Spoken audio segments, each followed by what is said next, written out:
Emang gampang? Emang segampang gitu buka PH? Bener nggak? Dibilang gampang susah, dibilang susah ya gampang. Soalnya Kalau mau buka usaha memang harus punya kapital, dimanapun juga. Karena kayak seperti pernah saya bilang, orang jualan bakso, gado-gado atau apa, dia belanja dulu kok. Iya, butuh modal. Butuh modal gitu. Benar, Setelah itu dia masak, dimakan baru dibayar. Berarti sama dong sama kita gitu loh. Jangan kita, industri kita teriak-teriak minta first 50, udah nggak ada lagi itu. Kalau misalnya bikin PH barengan sama teman-teman atau siapapun, artinya kita berpartner, please jangan over trust. Halo para pelaku industri film iklan Indonesia, welcome to Frame by Frame Podcast. yes, Kita nih ada di episode yang pertama. Ini adalah episode perdana nih ya. episode perdana. Ini adalah podcast dari IRPI yang disupport oleh EKAF. Jadi kali ini nih kita episode yang pertama nih, Cek. Oh, perdana ini. Perdana banget, spesial dong. Spesial banget. Berarti kita mau ngomongin apaan, Cek, nih kira-kira? Sesuai dengan podcast IRPI. IRPI kan berarti Ikatan Rumah Produksi Iklan Indonesia. Jadi kita akan ngomongin tentang rumah produksi nih ya, ya kan? Nah kita hari ini dapat narasumber yang kita hormati banget deh. Oh pasti, Ya. dan dari lintas generasi. Dan lintas generasi teman-teman kita yang kita udah look up to ya dari zamannya kita masih jomos kacung kampret, Betul. ya kan? Dan masih eksis gitu. Dan masih eksis sampai sekarang. Ya. Dan juga lagi ada juga yang menjadi juga director yang upcoming dan PH owner yang hot banget. lagi hot juga Hot sekarang banget. ya. Sebelum kita mulai, yuk camera roll action.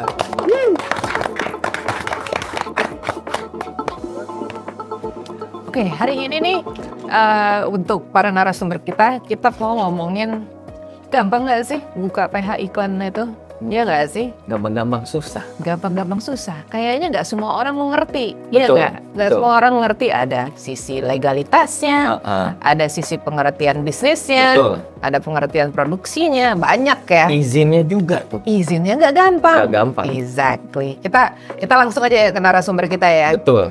Silakan. Silahkan perkenalkan diri teman-teman sekalian. Siapa duluan nih? Dari Ah, Aku Rina dari Gama Pratama Film. Itu aja ya, cukup ya? Atau mulai berdirinya? mulai berdiri. Mulai berdirinya Gama Pratama itu di tahun 1998. Aduh malu nih. Dan saya sendiri sudah di industri ini udah cukup lama dari tahun 1981. Kamu baru lahir.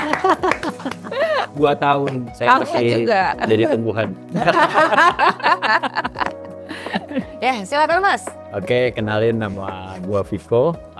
Saya udah di industri ini 11 tahun. Cuman saya founder dari Ronaksara, film director juga dari Ronaksara yang udah berdiri selama 6 tahun. PH-nya namanya Ronaksara.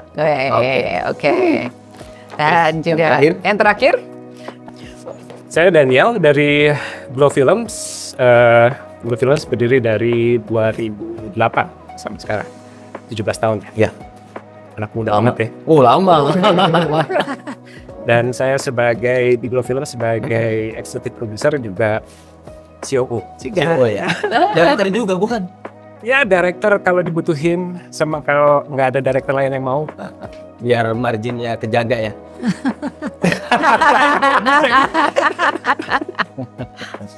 Terima kasih untuk sudah meluangkan waktunya Terima kasih. datang ke podcast kami ini perdana hari ini.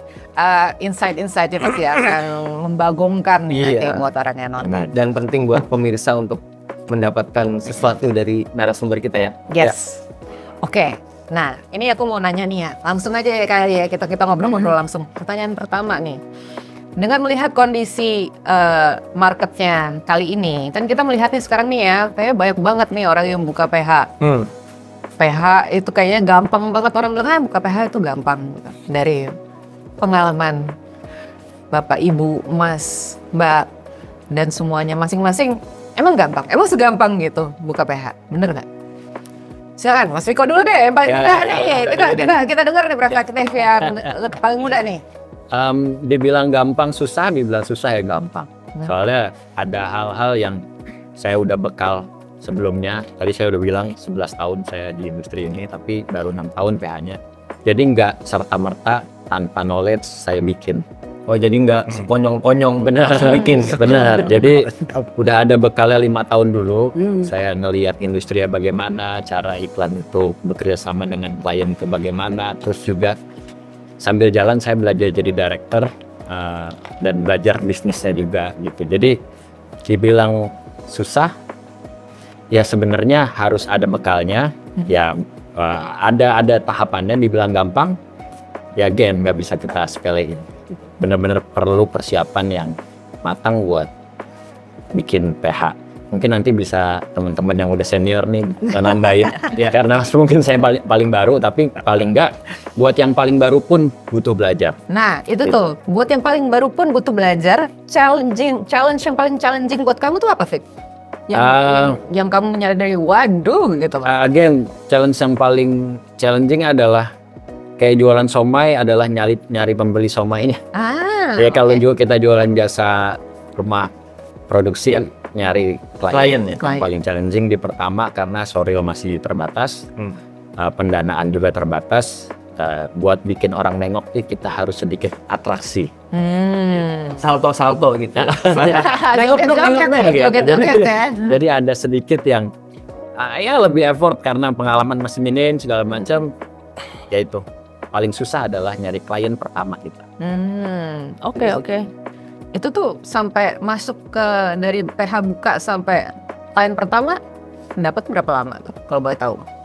Kebetulan pas saya mutusin buat sendiri bikin, waktu itu kan sebelumnya kerja sama orang, mesti mutusin sendiri bikin, langsung pandemi itu. Jadi kepotong sedikit soal kontraksi di isu global, sekitar 3 bulan, 4 bulan, dan jobnya rugi gitu di awal.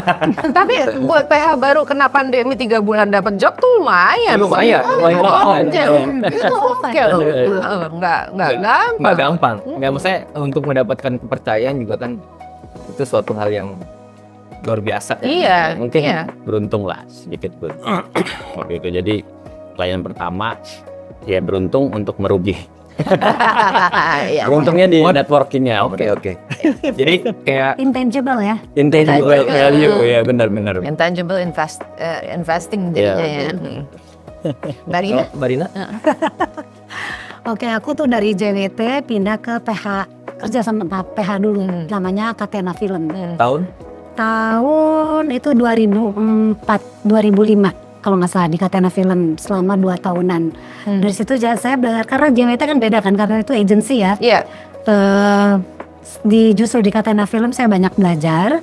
Terus saya waktu itu berpikir kenapa nggak saya bikin sendiri gitu loh. Karena saya pengen ngatur waktu saya sendiri. Waktu itu kan iklan tuh lagi banyak-banyaknya. Waktu itu saya pengen ngatur jadwal sendiri supaya lebih leluasa lah. Itu bikin sendiri itu. Memang sih klien memang udah ada waktu itu. Jadi kan agensi yang udah banyak kenal agensi karena pernah kerja di PH Catena Film itu. Nah, begitu Mbak bikin sendiri Gama Pratama, yang challenge yang Mbak rasakan yang beda dari waktu Mbak menjadi agency produser ataupun employer nih, Catena itu apaan? Catena itu employer ya? Iya. Produser juga. Produser ya. Pas udah punya Lebih ke marketing saya. Oh, oke. Marketingnya. Pas di Gama Pratama Mbak Rina merasakan challenging pasti marketingnya atau? Enggak, kan langsung terjun sendiri, semua dikerjain sendiri kan. Berdua waktu itu sama Uci ya namanya ya, Lucia Serena.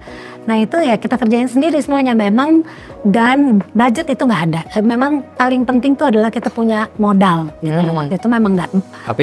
Kapital. Jadi memang modal dengkul banget, cuman punya pengalaman, punya networking. Modal berapa sih, Mbak? Waktu itu memang kecil banget, tapi ya kita harus minjem waktu itu. Minjem ya bukan dari pinjol ya. Nggak ada pinjol waktu itu. Belum ada. Minjem dari orang tua akhirnya. Ya walaupun dia orang tua, mau nggak mau ya saya harus balikin gitu loh. Waktu itu saya memang pernah bilang pada teman-teman, kalau mau buka usaha memang harus punya kapital gimana pun juga, karena kayak seperti pernah saya bilang, orang jualan bakso gado-gado atau apa dia belanja dulu kok. Iya, butuh modal gitu. Setelah itu dia masak, dimakan baru dibayar, berarti sama dong sama kita gitu loh. Jangan kita, industri kita teriak-teriak minta first 50, udah nggak ada lagi itu zaman aku di JWT kok. Sekarang Setelah pas diganggu udah nggak ada. udah nggak ada, DP lagi? udah nggak ada, Oke. Berarti di tahun 2000, awal 2000-an tuh udah nggak ada DP. udah nggak ada, udah nggak ada. Tahun 98, 99 pun udah nggak ada DP. Ya berarti DP itu barangkali kita bisa bilang hilang gara-gara ekonomi runtuh ya. Krismon ya. Krismon ya. Krismon ya. Krismon ya. Iya. Oke. Udah nggak ada DP. Jadi ya itu, jadi waktu itu strict sama apa ya yang kita kerjakan, ya kita memang suka sama pekerjaannya sendiri dan ya modal pinjaman, tapi ya selama 5 tahun kita nggak bagi dividen. Oke. Selama 5 tahun, berarti. ya selama Ini 5 tahun kita tidak bagi dividen. Harus bersabar gitu ya. Harus bersabar. Semua dikumpulkan sampai kita tidak tergantung lagi. Saya juga sabar kok. Hah? Sampai kita punya kesempatan modal yang kuat itu aja. Kan podcast. Sedikit demi sedikit lah Pak. Jadi kecil. Akhirnya kita nggak bergantung lagi. Yes. Nah itu waktu ngejalanin itu Mbak pernah merasa, waduh ternyata emang gini banget ya, beda banget ya sama waktu gue kerja sama orang lain gitu. Pernah ngerasa kayak gitu nggak Mbak? Atau ya udah emang ini yang gue pilih nih, jadi ya udah. Nggak ada sih, memang kebetulan nggak ada ya, karena I enjoy it gitu loh ya, dan aku bisa kalau kerja sama orang lain kan ada bos ya, Yes, itu yes, kata bos. Kalau ini kan I'll do it On my own. gitu. Jadi bisa mengatur. Untung rugi ya udah gue rasain. Gitu. Iya. Ya. Kalau rugi juga kalau di PL orang, kalau kerja sama orang kan diomelin. Aduh, bukan Itu dah gitu. Ya udah. Benar nggak Pak Daniel? Bener. Pak Daniel gimana menurut Pak Daniel?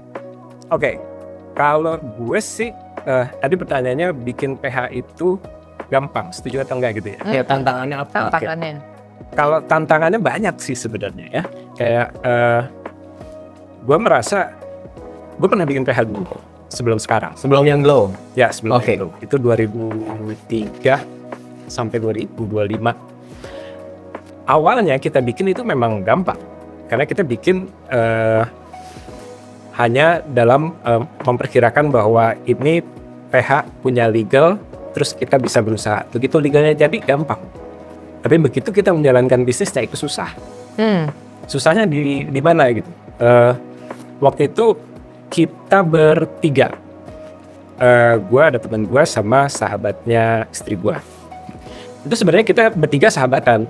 Tapi ternyata sahabatan itu tidak membuat perjalanan kita dalam berbisnis itu mudah. Justru jadi sangat susah. Yeah, that's true.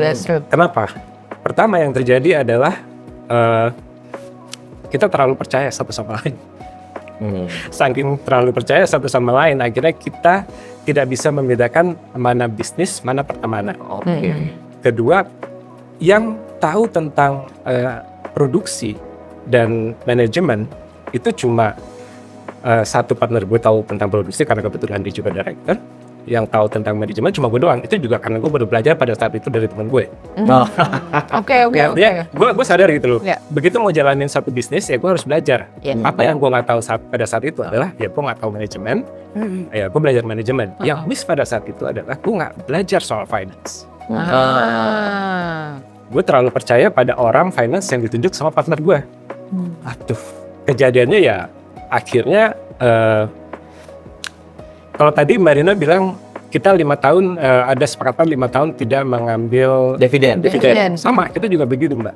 Tapi pada kenyataannya di tahun kedua atau ketiga ada laporan dari orang finance bilang si Pak itu, oh ini kejadiannya gini, gue mau syuting, gue nggak bisa syuting, nggak bisa ngambil alat karena ada 2 job sebelum itu yang belum dibayar. Kan gue udah pernah syuting kita udah berapa kali gitu ya, masa nggak ada profitnya? Ada Pak, tapi kata Pak itu diendapkan dulu. Diendapin? Emang minyak jelantah gue bilang. Diendapin gimana gitu? Akhirnya gue ngobrol kan sama partner gue. Iya, sorry bro, ini gue kepake dulu soal ini karena gue ada kebutuhan. Nah, pada saat itu karena share gue paling kecil, gue nggak bisa menuntut banyak dan gue cuma bilang bahwa kita ini jalanin bisnis harusnya kita sudah punya yang namanya planning keuangan Itu paling benar. Yang harus dibedakan antara keuangan perusahaan dengan keuangan pribadi. Pribadi. Kalau misalnya kita punya 1M seluruhannya kita masukin ke perusahaan, terus kita ngejalanin rumah pakai apaan? Kan begitu. Itu kejadiannya di dia gitu. Sehingga akhirnya keuangan kita, sistem keuangan kita pada saat itu dia kayak warung. Begitu kita kurang duit, kita ambil. Bagus-bagus bilang, nggak bilang. Aduh. Mas, mau nanya deh, apakah partner Mas yang dulu ini sebelumnya dia kerja dengan orang atau dia pernah berbisnis sendiri sebelumnya? Nggak pernah berbisnis dan dia freelancer. Jadi itu kayaknya. Kan kalau kita tarik lagi, what does it think to be a PH owner? Sebenarnya dia perlu punya entrepreneurial mindset. Iya nggak sih? Satu itu, kalau gue pada saat itu ngerasa bahwa komunikasi sih sebenarnya yang paling penting ya. Yes. Apa karena lu percaya juga, terlalu percaya? Karena terlalu percaya. Basicnya karena terlalu percaya, akhirnya kita tidak mau komunikasikan dengan benar Iya. semua yang terjadi di perusahaan itu. Even bahkan pada saat kita mengkomunikasikannya pun, kalau orang Jawanya tuh udah kebanyakan nggak enaknya gitu loh. Karena begitu ketahuan ada kasus pengendapan, terus gue nggak bisa menuntut apa-apa. Jadi tapi pengendapannya itu Hanya karena gue nggak enak gitu. Pengendapan itu bukan pengendapan, ternyata dipakai. Hapus aja. Lalu Gue mau nambahin dikit dari pengalaman para suhu ini.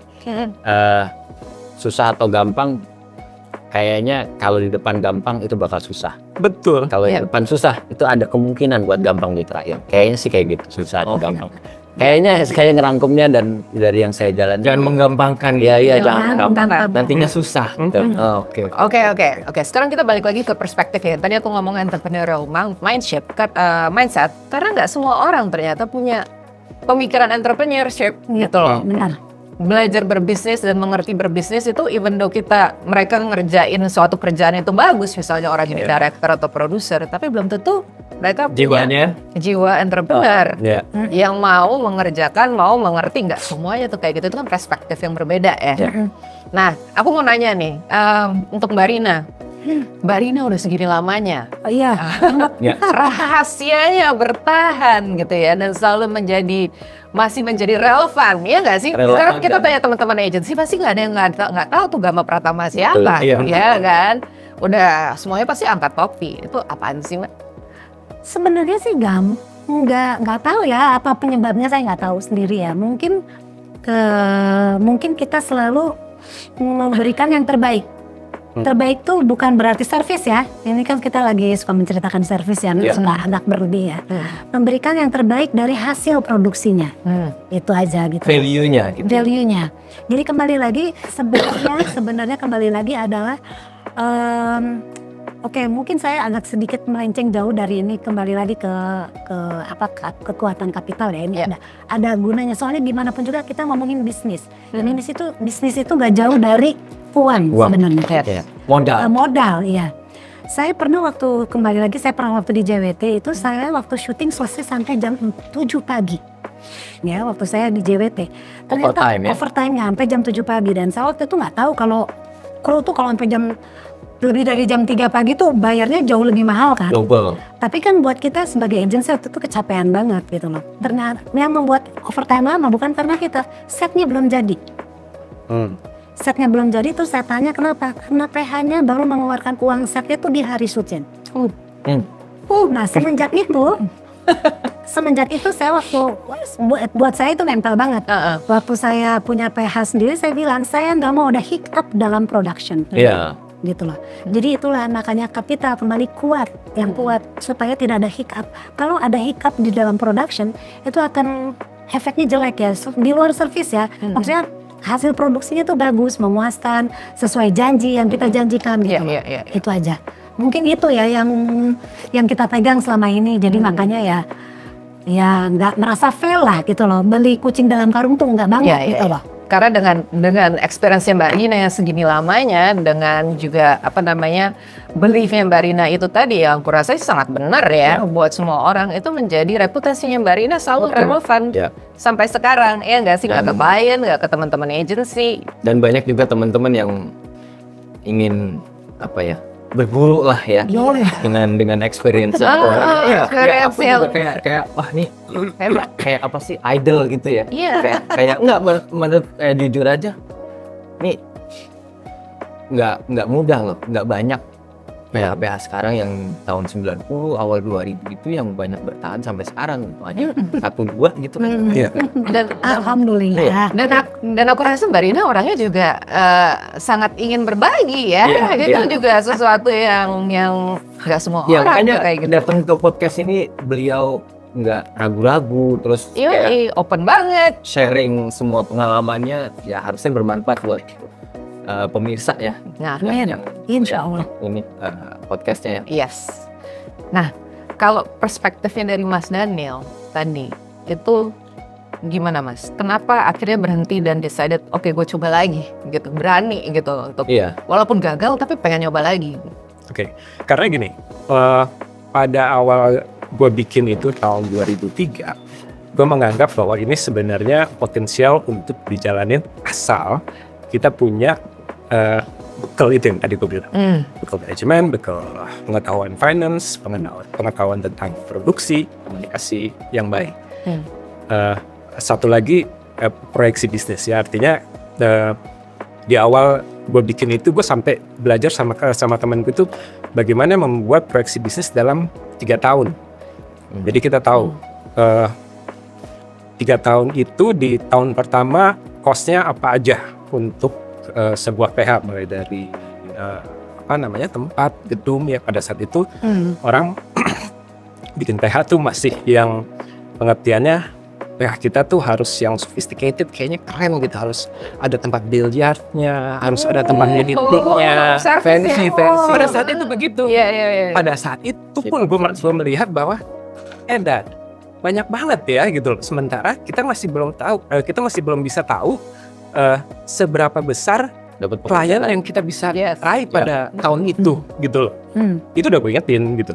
Tapi again and again mereka selalu bilang ya udah kita lihat nanti aja deh, kapan itu bisa dipikirin. Akhirnya kata-kata gampang itu bisa dipikirin menjadi momok buat gue pada tahun ke-4 atau tahun ke-5 ketika gue melihat ini, gue ngobrol sama orang finance ya, ini kayaknya banyak nggak benernya gitu loh. Banyak sesuatu yang harusnya kita bisa benerin, tapi kita nggak bisa benerin. Nah, perspektifnya adalah misalnya apa? Boleh nggak? Boleh tahu details nggak? Supaya pemirsa tuh tahu. Iya, mesti dibenerin Iya. tapi nggak dibenerin tuh apaan aja Mas? Biceng banget. Spesifik. Biceng banget sih. Satu lah. Satu, ya misalnya gini, partner gue kebetulan seorang director finance.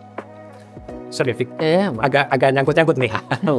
Pada saat itu, director freelance menurut dia memang boleh kerja di mana aja, setuju. Oke. Tapi kemudian kepentingan perusahaan jangan sampai dilupakan gitu. Ada satu contoh kasus yang menurutku menggelikan dan itu sampai gue geleng-geleng kepala sampai sekarang gue ingat adalah ketika ada pitching, gue ikut pitching nih. Gue ngajuin dia dong sebagai director in-house gue. Iya. Yes. Ada PH lain ngajuin dia juga sebagai director. Dan dia pilih PH lain. Dan menang. Masalah menang atau nggak, dia pilih PH lain. Oh, dia pilih PH Sudah lain. pilih sebelumnya. Iya. Oke. Dia bukan masalah menang ya. Iya. Punya saham nggak di PH-nya itu? Punya. Oh ya Allah.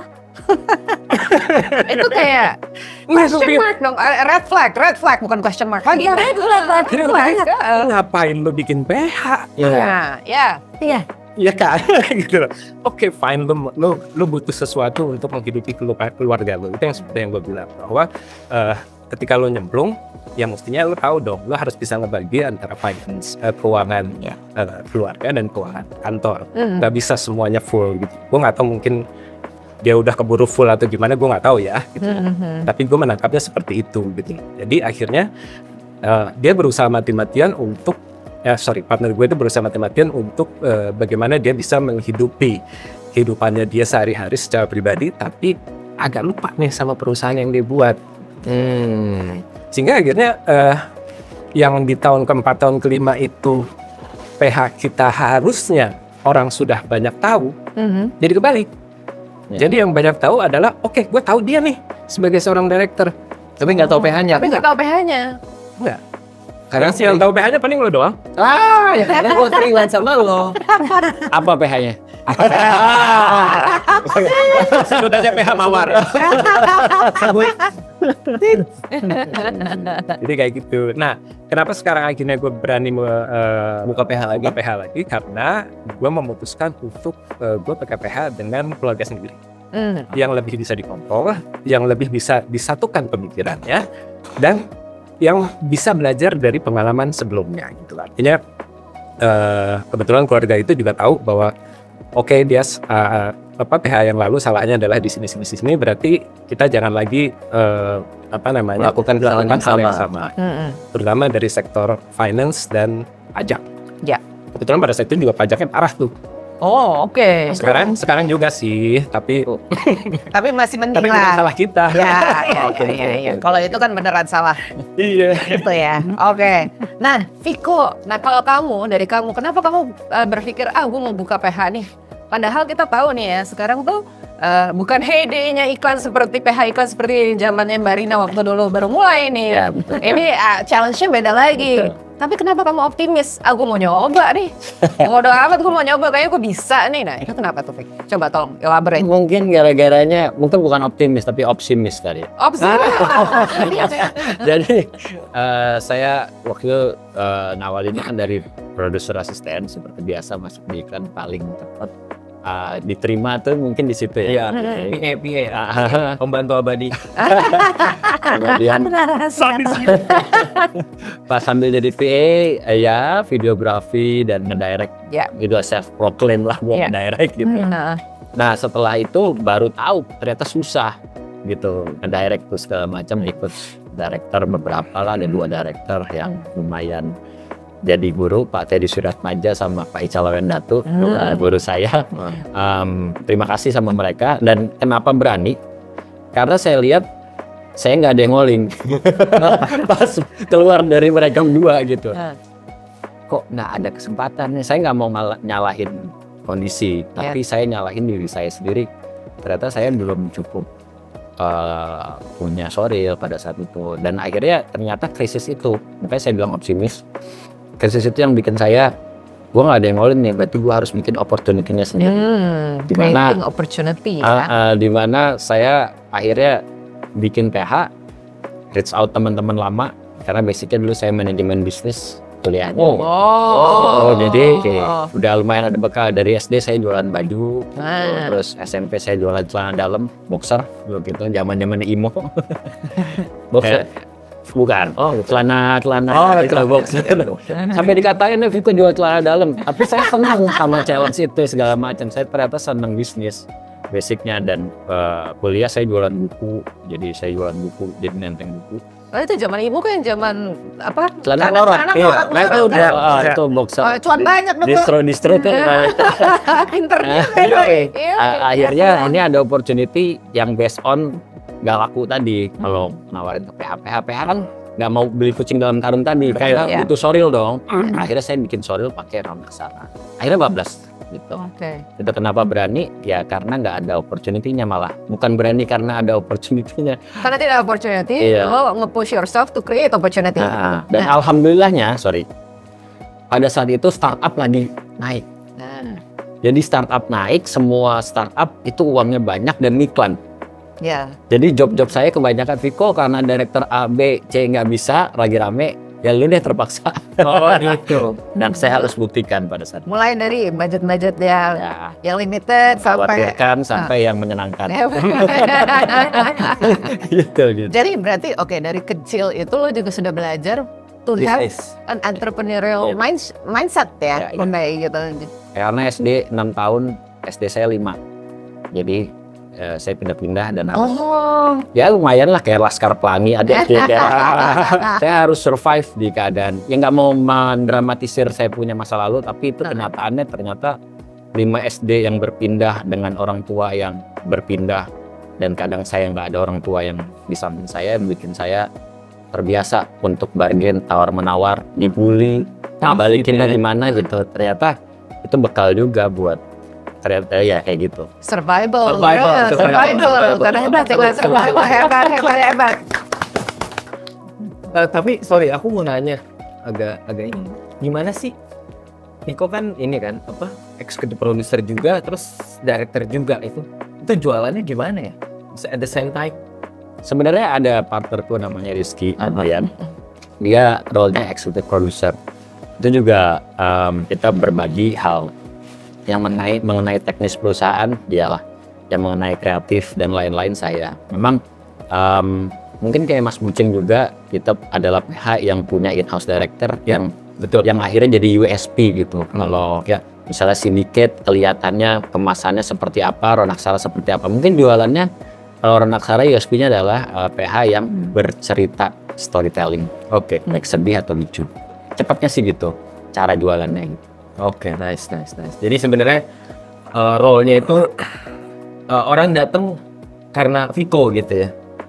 Iya, Walaupun cara gitu. walaupun itu bagus dan jelek sih. Iya. Itu beda segmen. Ya sama lah. Itu bagus dan jelek. Oke, thank you banget nih buat sharing knowledge-nya Mas Viko, Mbak Rina, Mas Daniel. Nah, kalau kita nyampai ke segmen terakhir kita nih. Ya. Satu pesan buat calon PH owner.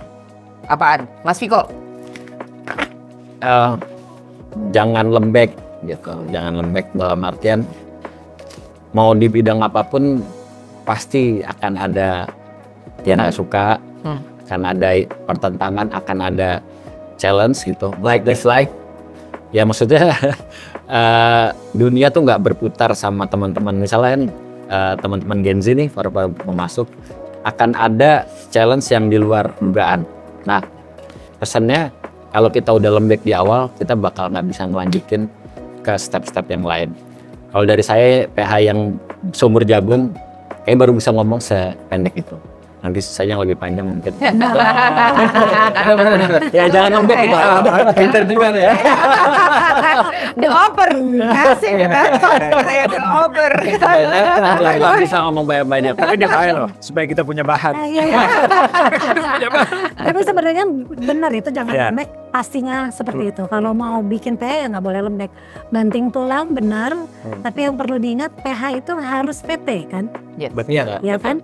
Nah itu kembali lagi itu berarti legalitas.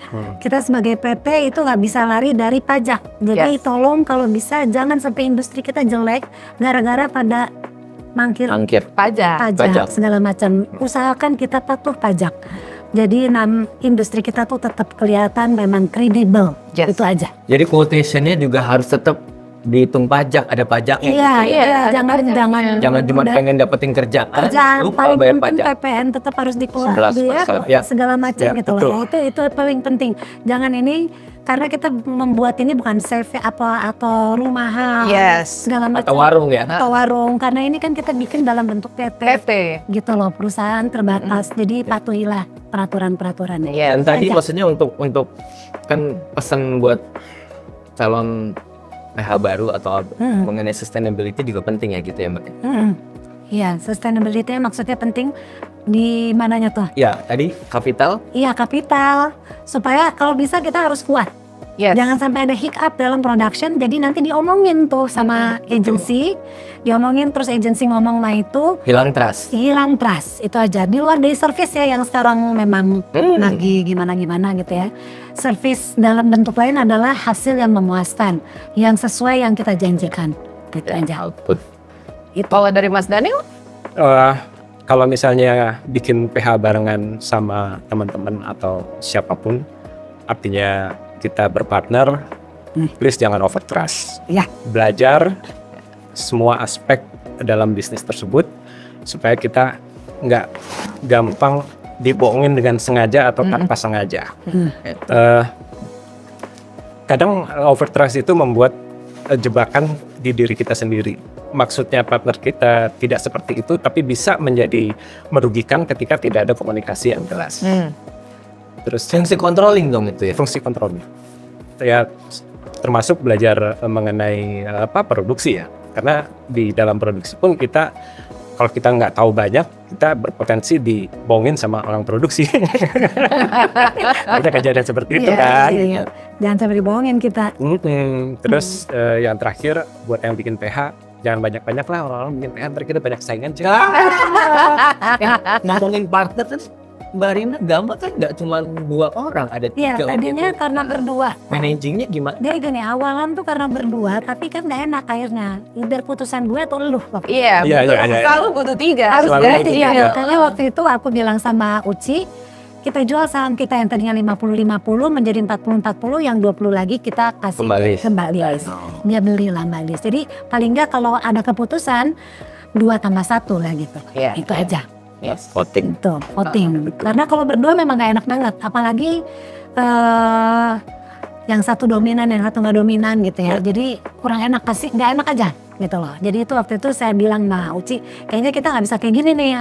Kita harus punya satu lagi ada satu gitu. lagi Yang buat penyeimbang. penyimbang. Amin. Oke juga ya. Nah, ini aku Terinspirasi deh tuh. terinspirasi ya, ingat ya. aja kan. Nah, sekarang ini kan dinamika yang sekarang ini berbeda ya, Mbak Rina, Mas Daniel, Viko. Ini even berbeda dari 8 tahun yang lalu nih. Struggle-nya yang kita rasakan sekarang ini dengan ada disruption dari teknologi dengan AI, masalah ekonomi juga yang naik turun dan kita merasakan banget sekarang. Inflasi, ya kan? Invasi, kita juga pasti merasakan pie-nya kan berkurang nih. Oh, Kompetisi makin banyak. ya PH makin banyak. PH makin banyak. Nah, pengen tahu dong dari perspektif kalian ini dengan yang sudah bertahan puluhan tahun di industri, belasan tahun, even yang 8 tahun. Gimana? Mbak Rina dulu deh. Aduh, lagi. Kalau aku memang kita mengurangi, mau nggak mau memang harus mengurangi overhead. Setuju. Overhead itu harus dikurangin. Harus ada pengiritan, harus pengetatan ikat pinggang secara internal dulu. Itu aja, gitu loh. Jadi yang tadinya karyawan cukup banyak, mulai dikurangin. Itu aja untuk bisa survive karena mau nggak mau memang kalau misalnya dari dulu overhead kita bisa ekstravaganza segala macam karena cuannya banyak gitu ya, jobnya juga banyak. Nah, karena sekarang ya jobnya agak berkurang, cuannya juga berkurang. Mau nggak mau ada Otomatis harus mengikuti ya. mengikuti. Karena memang overhead itu ya mengikuti juga marketnya karena berubah soalnya kan beda ya. Baik banget. Nah, kalau Viko, Sama. Sama overhead kantor tadinya besar, kita kecilin. emang sebesar, lo 8 tahun sebesar berapa orang? Tadi tuh lumayan ada yang di dalam tuh lumayan beberapa, cuman akhirnya kita geser-geser mengenai budget juga nggak terlalu sebagus dulu gitu. Mungkin kalau dia kan misalnya kita sering dapat budget gede itu bagus plus jelek kali ya menurut gua, karena kalau di perusahaan yang paling pertama di efisiensi itu budget gede. Iya. Jadi yang tengah-tengah ini masih main, tapi yang biasa budget gede harus banyak banget menyesuaikan akhirnya. Ya. Dan tadinya mungkin dengan kamera A, B, C gitu, kita bisa nego lah dengan kamera selama story-nya masih sampai. Tapi ada yang dipertahankan, ada yang ini kita harus efisiensi, bener tadi harus ikat pinggang, mengencangkan ikat pinggang. Terus juga kayaknya kalau ngomongin trik sebenarnya gue lagi bingung juga. Kayaknya nggak tahu triknya apa ya ini. Padahal gue udah murah gitu ya. Ada yang lebih murah. Ya, gitu. Jadi ya sambil jalan kita sambil nyari sih mas ini gimana depannya. Kayak semua orang menunggu itu ya, evolusinya kemana ya? Iya betul. Iya, Betul. kan? Apakah kita bisa tangkep atau kita lewat momen ini kita nggak tahu. Tapi itu kalau menurut gue itu juga kayak kita merasa ter-challenge gak sih? Wah, iya sih. Betul. Ter-challenge untuk bisa beradaptasi dengan Pasti industri sih. sekarang kan? Pasti. Iya gak sih mas? Pasti begitu, pasti ter-challenge. Kayak itu salah satu yang kita pikirin juga. Jadi benar kata Marina, selain efisiensi, selain itu juga bagaimana menciptakan margin produksi bisa 85%. Dream bro. Maksud gue gini, Sudah bagus. Bener. maksud gue gini, sekarang kan oke, kalau kita bicara mengenai job besar udah pasti banyak pemain. Job kecil pun juga begitu gitu. Tapi ketika kita dapat job kecil, bagaimana kita bisa menyelesaikan job itu dengan baik sehingga trust selalu ada di kita. Kita selalu dapat gitu. Jadi di gue lebih mengutamakan bagaimana kita tetap menampilkan profesionalisme di situ. Karena trust itu sebenarnya basicnya dari profesionalisme. Bahkan dalam pekerjaan-pekerjaan yang kecil sekalipun gitu. Karena kadang pekerjaan profesionalisme itu bisa sangat terlihat ketika kita mengerjakan pekerjaan yang kecil. Iya.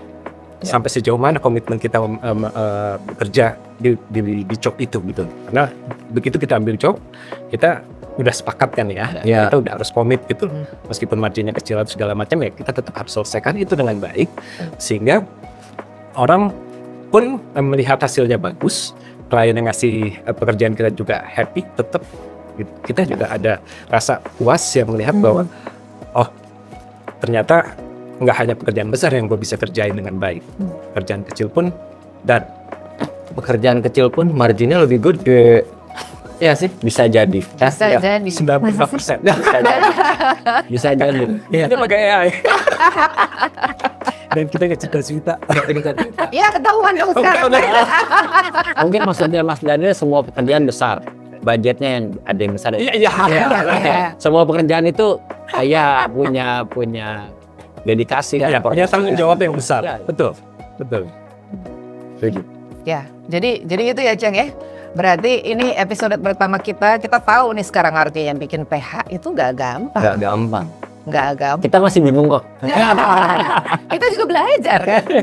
Kalau bikin PH-nya sekedar kita bikin legalnya jadi terus ada namanya PH, gampang. Gampang. Tapi Gampang. menjalankannya Iya. Nggak usah dijalani. Bisa. bisa. Tapi tidak kita rekomendasikan Tidak. ya. Kita tidak mereko ya guys. Ya. Saya tidak ikut-ikutan. Kan gue bilang apa tuh? Mulut gue nggak ada lampu merahnya kan? Maaf ya. Tapi ya emang kalau cuman hanya open aja sih gampang. Tapi menjalankannya itu butuh Running the dedikasi, business, butuh business mindset, butuh pengetahuan. Ya nggak banyak ya, nggak cuma Butuh satu. kesabaran. Ya. Butuh senyum-senyum. Ketawa nari kadang-kadang. Ketawa nari. Iya aja. Tapi semuanya pelajaran ya buat kita, semuanya ilmu ya. Betul. Dan terima kasih banget buat insight-nya untuk Viko, Mas kasih. Mas Daniel. Sama-sama. Thank you banget. Dan semoga ini bisa jadi pelajaran buat kita ya. Ya, Aku juga belajar loh. aku belajar. Ada insight-insight yang menarik banget di sini. Ya nggak sih? Betul. Oke, akhirnya podcast kita episode pertama ini sangat menginspirasi semua orang. Saya pun begitu ya, Sinta ya. Iya, banyak banget thanks info-infonya untuk ya. narasumber Mas Viko dari Ronaksara, Kasih banyak. Mbak Rina dari Gama, Mas Daniel dari Glow Films. Oke, terima kasih untuk para sponsor Idea Group, Imagen Pictures, B Film School, dan Last Pro. See you in the next episode. Dan jangan lupa untuk follow social media kita, IG di irpi.official dan YouTube di Irpi Indonesia. Sampai jumpa para pelaku industri and cut.